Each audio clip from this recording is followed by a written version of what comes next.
Okay, question ചോദിക്കാണ്, ചോദിക്കാൻ പോവാണ്. റെഡിയല്ലോ? ഒരാൾക്ക് കുളിക്കണം.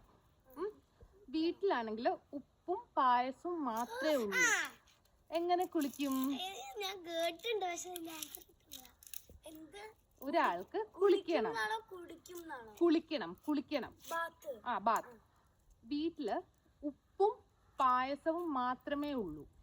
എങ്ങനെ കുളിക്കും?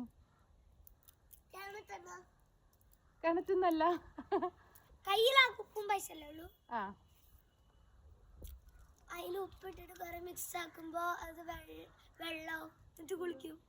വെള്ളല്ല, ശരി, അങ്ങനെയാണ്. പക്ഷെ അത് കുറച്ചും കൂടി ഉപ്പ് പായസത്തിൽ ഇടുമ്പോ എന്താവും? അപ്പൊ അത് കുളമാവും അല്ലേ? ഉപ്പ് പായസത്തിൽ ഇട്ട് കഴിഞ്ഞാൽ കുളമായില്ലേ? അപ്പൊ ആ കുളത്തിൽ കുളിക്കും. പറഞ്ഞേ? അതെ.